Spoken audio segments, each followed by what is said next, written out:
औज़ुबिल्लाहि मिनश्शैतानिर्रजीम बिस्मिल्लाहिर्रहमानिर्रहीम। Dear students, अस्सलाम वालेकुम। लास्ट लेक्चर में हमने कैरियर इन आईटी का टॉपिक कंप्लीट किया था। जो आज का हमारा टॉपिक है, उससे पहले मैं आपसे एक क्वेश्चन पूछता हूँ कि कंप्यूटर सिस्टम कितने कंपोनेंट्स पे मुश्तमिल होता है, या कंप्यूटर सिस्टम में कितने कंपोनेंट्स होते हैं। तो इसका आपका क्या जवाब होगा? अगर मैं कहूँ कि हमारा जो कंप्यूटर सिस्टम है इसके दो मेन कंपोनेंट है, एक को हम कहते हैं हार्डवेयर और दूसरे को हम क्या कहते हैं? सॉफ्टवेयर। हार्डवेयर एंड सॉफ्टवेयर, यानी जो हमारा कंप्यूटर सिस्टम है वो combination of hardware and software से मिलके बना है। अब हार्डवेयर क्या होता है? तमाम के तमाम वो डिवाइसेस जो फिजिकली एग्जिस्ट करें, जो हमारे सामने मौजूद हों, जिसे हम देख सकते हों, जिसे हम छू सकते हो, एक जगह से दूसरी जगह मूव कर सकते हो, उसे हम क्या कहेंगे? हार्डवेयर। उसी तरह सॉफ्टवेयर क्या होगा? तमाम की तमाम वो कोड्स, तमाम के तमाम वो एप्लीकेशंस, तमाम के तमाम वो सॉफ्टवेयर जो यूज करके हम हार्डवेयर को चलाते हैं, जिसका इस्तेमाल करके हम हार्डवेयर को चलाते हैं। यानी कि हार्डवेयर सॉफ्टवेयर पे और सॉफ्टवेयर हार्डवेयर पे डिपेंड करता है।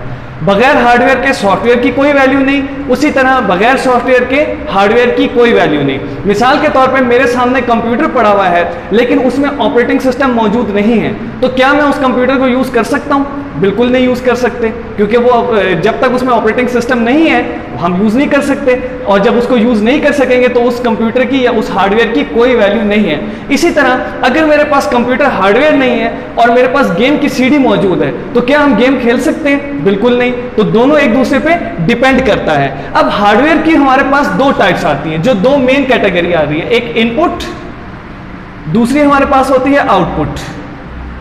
इनपुट हार्डवेयर और आउटपुट हार्डवेयर। आज का जो हमारा टॉपिक है वो कंप्यूटर हार्डवेयर से ही रिलेटेड है, और कंप्यूटर हार्डवेयर में आज हम इनपुट डिवाइसेस को पढ़ेंगे या इनपुट हार्डवेयर को हम पढ़ेंगे।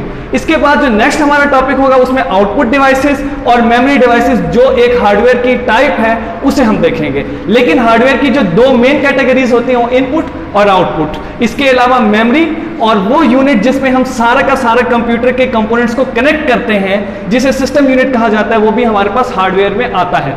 तो चलते हैं इनपुट डिवाइसेस की तरफ। तो सबसे पहली बात कि इनपुट डिवाइसेस कौन सी डिवाइसेस होती हैं? तमाम की तमाम वो डिवाइसेस जिनको यूज करके हम कंप्यूटर को डेटा दें, जिनको यूज करके हम क्या करते हैं? डेटा इनपुट करते हैं, डेटा देते हैं। और हमने पहले पढ़ा हुआ है डेटा क्या होता है? Raw fact and figures. यानी हमारे लिए, यूजर के लिए डेटा कोई वैल्यू नहीं रखता।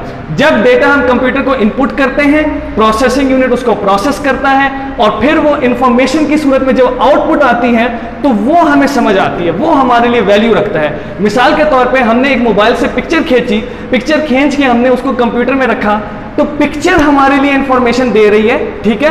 वो जो कंप्लीट पिक्चर है वो हमारे लिए वैल्यू रखती है, लेकिन उस पिक्चर का जो एक पिक्सल होता है, जो एक टीनी डॉट होता है, वो हमारे लिए कोई वैल्यू नहीं रखता। फॉर एग्जाम्पल ये पिक्सल है, अब कंप्यूटर में मौजूद है, ये डेटा तो है, इसको हम क्या कहेंगे कि ये डेटा है, लेकिन हमारे लिए ये उस वक्त तक कोई वैल्यू नहीं रखेगा जब तक कि बहुत सारे पिक्सल्स मिलके हमें कोई इंफॉर्मेशन प्रोवाइड ना करें, और उसे हम क्या कहते हैं? इमेज या फोटोग्राफ। तो हम क्या करेंगे? इनपुट डिवाइसेस सारी के सारी वो डिवाइसेस जिनको यूज करके हम कंप्यूटर में डेटा इनपुट करते हैं। अब सबसे पहले जो हमारे पास डिवाइस है वो कीबोर्ड, जो हमें अक्सर कंप्यूटर सिस्टम में नजर आएगा। अक्सर कंप्यूटर सिस्टम में हमारे पास कीबोर्ड मौजूद होते हैं। अब कीबोर्ड में हमारी क्या चीज होती है? कीबोर्ड एक ऐसी डिवाइस है जिसके जरिए हम टेक्सचुअल डेटा, यानी टाइप किया हुआ डेटा कंप्यूटर को इनपुट करते हैं।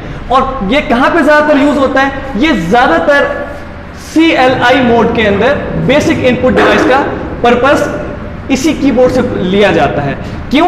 CLI के अंदर हमारे पास क्या होता है? क्योंकि हमने कमांड्स टाइप करनी होती हैं। तो CLI मोड के अंदर जो भी हमारा कमांड लाइन ऑपरेटिंग सिस्टम्स होते हैं, जिसको आप लोग चैप्टर 2 में जाके डिटेल में रीड करेंगे, तो वहां पर हमारे पास क्या होगा? क्योंकि हमने कमांड्स टाइप करनी होती है, तो वहां बेसिक इनपुट डिवाइस का काम कौन करेगा? कीबोर्ड। तो अभी जैसा कि आपको बताया, बहुत सारे कंप्यूटर्स में कीबोर्ड नजर आता है, बेसिक इनपुट डिवाइस है। अब इसका इस्तेमाल क्यों होता है? टेक्स्ट को इनपुट करने के लिए, टेक्स्ट के फॉर्म में डेटा को इनपुट करने के लिए। अब अगर कीबोर्ड के लेआउट की बात करें, या कीबोर्ड के स्ट्रक्चर की बात करें, या हम ये बात करें कि कीबोर्ड में कितनी टाइप्स की कीज होती हैं, तो वो हमारे पास एक फंक्शनल की होती है जो F1 से लेकर F12 तक, एक हमारे पास कौन सी कैटेगरी आ गई, फंक्शनल कीज, जो F1 से F12 तक होती है और वो मुख्तलिफ फंक्शंस परफॉर्म करती है। उसके अलावा न्यूमेरिक की होती है 0 से लेकर 9 तक। उसके बाद हमारे पास कैरेक्टर वाली की होती है A to Z। उसके बाद हमारे पास कंट्रोल कीज होती हैं जो मुख्तलिफ कंट्रोलिंग पर्पस के लिए इस्तेमाल करते हैं, जैसे top down, left right, control alt space, ये वाली कीज आ जाती हैं। और कुछ कीज आती हैं जिनको हम शिफ्ट को यूज करते हुए इस्तेमाल करते हैं, जो स्पेशल कैरेक्टर से रिलेटेड होती है। नेक्स्ट हमारे पास आता है माउस। माउस एक इनपुट डिवाइस है और हैंड हेल्ड पॉइंटिंग डिवाइस। अब हैंड हेल्ड पॉइंटिंग डिवाइस क्या होती है, ऐसी डिवाइस जिसको हम हाथ में पकड़कर मूव कर सकें, जिसको हम हाथ से एक जगह से दूसरी जगह मूव कर सकें। और उस मूवमेंट को वो क्या करेगा, माउस की मूवमेंट से क्या होगा, माउस के मूवमेंट को सेंसर रीड करेगा और वहां पर उस सेंसर क्या करेगा, वो सेंसर हमारे जो कर्सर है, जो पॉइंटर है, उसको मूव करेगा। माउस में क्या होता है, माउस का बेसिकली क्या फंक्शन है, ये GUI, ग्राफिकल यूजर इंटरफेस, जहां पे हमारे पास आइकन्स हो, जहां पे फोल्डर्स हो, वहां पे हम इसको ज्यादातर यूज करते हैं अपनी कमांड्स को ऑपरेट करने के लिए। CLI के अंदर हम कीबोर्ड के जरिए टेक्सचुअल फॉर्म में कमांड्स दे रहे थे, जो CLI मोड था हमारे पास। और GUI यानी ग्राफिकल यूजर इंटरफेस में जैसे विंडोज के अंदर हम यूज करते हैं, हम माउस से कमांड देते हैं, कैसे, क्लिक करके। अब अमूमन जो माउस का हमारे पास लेआउट होता है, जो ज्यादातर स्टैंडर्ड लेआउट है, उसमें हमारे पास 2 क्लिक्स होंगे, एक राइट क्लिक, एक लेफ्ट क्लिक। इसके अलावा हमारे पास एक स्क्रॉल बार आती है, स्क्रॉल व्हील होगा, जो हमारे पेज को ऊपर और नीचे मूव करने के लिए यूज होता है। राइट क्लिक और लेफ्ट क्लिक दोनों अपने अपने फंक्शंस परफॉर्म करते हैं। इसके अलावा आजकल जो माउस में एक और बटन आ रहा है जिसका नाम होता है 2x।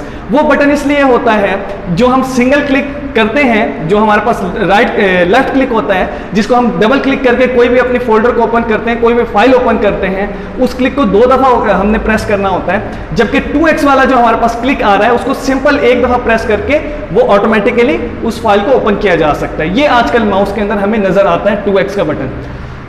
नेक्स्ट हमारे पास आता है जॉयस्टिक। जॉयस्टिक भी एक पॉइंटिंग इनपुट डिवाइस है। जॉयस्टिक भी एक पॉइंटिंग इनपुट डिवाइस है। ये डिवाइस ज्यादातर गेमिंग्स के अंदर यूज होती है। आपने देखा होगा, अगर कहीं भी हम गेम स्टेशन के ऊपर चले जाएं या प्ले स्टेशन आपने देखे होंगे, उसमें क्या होता है, नीचे एक पैनल होता है, उस पैनल के ऊपर एक लीवर लगा होता है, लीवर 360 एंगल के ऊपर रोटेट करता है और उस लीवर के ऊपर कुछ बटन्स होते हैं। उस बटन को ट्रिगर कहा जाता है। ट्रिगर किस लिए यूज होता है, कोई स्पेशल इवेंट को ट्रिक करने के लिए या कोई स्पेशल इवेंट को क्रिएट करने के लिए वहां पे ट्रिगर का इस्तेमाल किया जाता है। ज्यादातर ये गेमिंग्स के अंदर यूज होती है। नेक्स्ट आता है हमारा माइक्रोफोन। माइक्रोफोन से मुराद माइक। अब इसका काम क्या होता है, बेसिकली ये बात तो हमें पता चल गई, ये इनपुट डिवाइस है। अब माइक्रोफोन है तो कौन सी इनपुट डिवाइस है, ये ऑडियो इनपुट डिवाइस है। जो हम लोग बोलते हैं, हमारे बोलने वाली आवाज को ये कंप्यूटर को इनपुट करता है। लेकिन इसका एक और फंक्शन है, जो हम बोलते हैं, हमारी जो आवाज है, हमारी साउंड है, हमारी जो वॉइस है, ये एनालॉग साउंड होती है। ये कौन सी साउंड होती है, एनालॉग साउंड होती है। तो माइक क्या करता है, हमारी एनालॉग साउंड को डिजिटल सिग्नल्स में कन्वर्ट करता है और फिर कंप्यूटर को इनपुट देता है। क्योंकि हमें पता है कि कंप्यूटर क्या काम करता है, किस लैंग्वेज पे काम करता है, बाइनरी लैंग्वेज पे, यानी 0 एंड 1 पे। 0 एंड 1 के अलावा कंप्यूटर कोई और चीज नहीं समझता। तो माइक का क्या काम हुआ, हमने जो इनपुट दी, जो एनालॉग सिग्नल की सूरत में हमारी इनपुट थी, माइक्रोफोन ने क्या किया या माइक ने उसको क्या किया, कन्वर्ट किया डिजिटल फॉर्म में और इनपुट दिया किसे, कंप्यूटर को। फॉर एग्जांपल PC1 मेरा कंप्यूटर था, उसे क्या किया, इनपुट दिया। सेम इसी तरह हम जब आउटपुट डिवाइसेस पे आएंगे तो वहां पर स्पीकर का फंक्शन समझेंगे। स्पीकर का फंक्शन इसका इनवर्स फंक्शन होता है कि वो कंप्यूटर की डिजिटल साउंड को कन्वर्ट करता है एनालॉग साउंड में और हमें आउटपुट देता है। क्योंकि हम डिजिटल साउंड नहीं समझ सकते, हम तो एनालॉग साउंड समझते हैं, तो उसको हम आउटपुट डिवाइसेस में देखेंगे। नेक्स्ट हमारे पास आता है स्कैनर। स्कैनर एक ऐसी इनपुट डिवाइस है जो हमारी हार्ड कॉपी को, हार्ड कॉपी से मुराद जो फिजिकली कॉपीज या फिजिकली बुक या फिजिकली पेज हमारे सामने एग्जिस्ट करते हैं, उनको स्कैन करके डिजिटल कंप्यूटराइज्ड फॉर्म में कन्वर्ट करे। उनको स्कैन करके डिजिटल कंप्यूटराइज्ड फॉर्म में कन्वर्ट करे।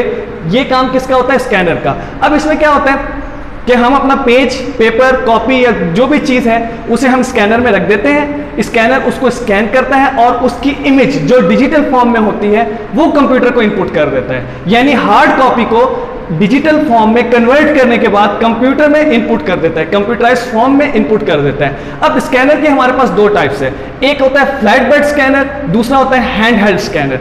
अभी जैसे हमने माउस में पढ़ा, हैंड हेल्ड डिवाइस कौन सी होती है? ऐसी डिवाइस जिसको हम हाथ से मूव कर सकें, तो माउस भी एक हैंड हेल्ड डिवाइस थी। तो हैंड हेल्ड स्कैनर कौन सा होगा? जिसको हम हाथ से मूव कर सके।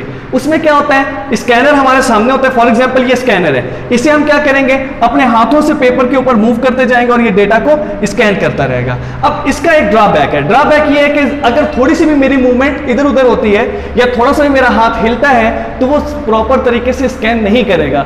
इसकी मिसाल सेम ऐसी है कि अगर आप अपने मोबाइल के कैमरे से पिक्चर ले रहे हैं और अगर आपका हाथ हिल जाता है तो वो पिक्चर ब्लर आती है, तो सेम उसी तरह अगर हमारा हाथ हिलता है तो वो स्कैन प्रॉपर नहीं करेगा। दूसरा कौन सा होता है? Flat bed scanner. Flat bed scanner क्या होता है कि वो हमारे सामने स्कैनर पड़ा हुआ है, डिवाइस पड़ी हुई है, उसका कवर ओपन करते हैं हम, उसमें अपनी जो भी चीज स्कैन करनी है, जो पेपर पेज स्कैन करना है वो पेज रखा, पेपर रखा, कवर को क्लोज किया और उसके बाद वो स्कैन कर लेता है। जैसे फोटोकॉपी मशीन काम करती है कि हमने वहां पे जिस चीज को फोटोकॉपी कराना है वहां पे रखा, ऊपर से कवर बंद किया और वो फोटोकॉपी निकाल देती है। तो सेम इसी तरह फ्लैट बेड स्कैनर भी काम करता है।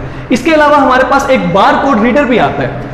बार कोड रीडर का काम क्या होता है? वो बार कोड को रीड करता है। बार कोड्स जो हमारे पास पैरेलल छोटी बड़ी लाइनों की सूरत में होता है, उसमें एक डिजिटल कोड इंबेड कर दिया जाता है जिसको बार कोड रीडर या बार कोड स्कैनर स्कैन करता है, जो आपने अक्सर कैश एंड कैरीज के ऊपर देखा होगा।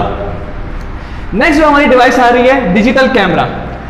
डिजिटल कैमरा की एक खास बात है, खास बात यह है कि ये इनपुट और आउटपुट दोनों कैटेगरीज में आती है। डिजिटल कैमरा इनपुट और आउटपुट दोनों कैटेगरी में आता है।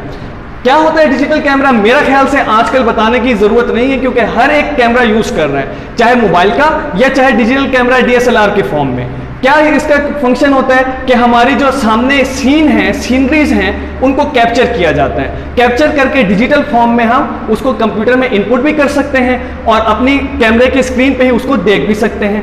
ठीक है, कैमरे की स्क्रीन पे ही उसको देख भी सकते हैं। तो इसीलिए कैमरा इनपुट और आउटपुट दोनों डिवाइसेस के अंदर आता है। सेम इसी तरह टच स्क्रीन इनपुट और आउटपुट दोनों कैटेगरी में आता है। टच स्क्रीन क्या होता है? मोबाइल में भी आजकल हम यूज कर रहे हैं, एलसीडीज में यूज हो रहा है, बहुत सारे कंप्यूटर्स में यूज हो रहा है, एटीएम के सिस्टम में देख लें वहां पे टच स्क्रीन हो रही है, यूज हो रही है। अब होता क्या है, ये प्रेशर सेंसर होता है, ये प्रेशर को सेंस करता है। जैसे ही हम कोई बटन प्रेस करते हैं या कोई चीज वहां पे जो भी हम टाइप करना चाहते हैं उसको प्रेस करते हैं तो ये फौरन सेंस करता है कि इसके ऊपर कोई प्रेशर आया है, चाहे थोड़ा सा ही प्रेशर क्यों ना हो, और उस सेंसर को सेंस करके वो आगे अपना फंक्शन परफॉर्म करता है। अब ये कैसे इनपुट और आउटपुट दोनों डिवाइसेस के अंदर आता है? जब हम टाइपिंग कर रहे हैं, अपना डेटा लिख रहे हैं, यानी कि हम अपने मोबाइल को या किसी भी कंप्यूटिंग डिवाइस को डेटा इनपुट कर रहे हैं, तो उस वक्त ये इनपुट डिवाइस का काम करेगा, और जब वही डेटा हमें डिस्प्ले होगा तो ये उस वक्त आउटपुट डिवाइसेस का काम करेगा। तो ये यहां तक हमारी सारी इनपुट डिवाइसेस हो गई हैं खत्म। नेक्स्ट टॉपिक में इंशाल्लाह हम आउटपुट डिवाइसेस को स्टार्ट करेंगे। तो इंशाल्लाह आपसे मुलाकात होती है नेक्स्ट लेक्चर में। तब तक के लिए अल्लाह हाफिज।